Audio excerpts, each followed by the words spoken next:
ഇന്ന് ഏറ്റവും സിമ്പിളായിട്ട് റെഡിയാക്കി എടുക്കാൻ പറ്റിയിട്ടുള്ള ഒരു കലത്തപ്പത്തിൻ്റെ റെസിപ്പിയാണ്.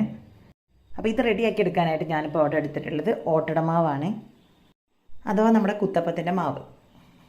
അപ്പോൾ രാവിലെ ബ്രേക്ക്ഫാസ്റ്റിന് ഓർഡർ റെഡിയാക്കി എടുത്തപ്പോൾ അതിൻ്റെ കുറച്ച് മാവ് ബാലൻസ് വന്നിട്ടുണ്ടായിരുന്നു. അപ്പോൾ അതിലേക്ക് ഞാനിത് അവിടെ കുറച്ച് ഉപ്പ് ചേർത്ത് കൊടുത്തിട്ടുണ്ട്. അതുപോലെ തന്നെ കുറച്ച് നല്ല ജീരകവും ഫ്ലേവറിനായിട്ട് ഏലക്കപ്പൊടിയും കൂടെ ചേർത്ത് മിക്സ് ചെയ്തെടുത്തതിന് ശേഷം 1.5 അച്ച് ശർക്കരയിലേക്ക് 1 കപ്പ് വെള്ളവും കൂടെ ചേർത്ത് നമ്മൾ ശർക്കര നല്ല പോലെ മെൽറ്റ് ചെയ്തെടുത്തതിന് ശേഷം നല്ല ചൂടോട് കൂടെ തന്നെ നമ്മുടെ ഈ ഒരു മാവിലേക്ക് ഒഴിച്ച് ഒന്ന് ഇളക്കിയെടുക്കാം.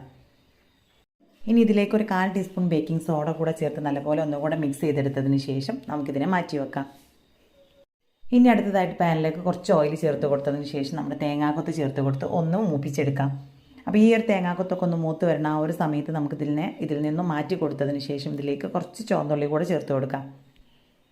അപ്പോൾ ചുവന്നുള്ളിക്ക് അതുപോലെ ഒരു ഗോൾഡൻ കളർ ആയിക്കെ വരുന്ന ആ ഒരു സമയത്ത് നമ്മൾ റെഡിയാക്കി വെച്ചിട്ടുള്ള മാവ് ഇതിലേക്ക് ഒഴിച്ചു കൊടുക്കാം. അപ്പോൾ ഈ ഒരു മാവ് ഒഴിച്ചു കൊടുക്കുന്ന സമയത്ത് നമ്മുടെ ഫ്ലെയിം ഹൈയിലായിരിക്കാൻ പ്രത്യേകം ശ്രദ്ധിക്കണം.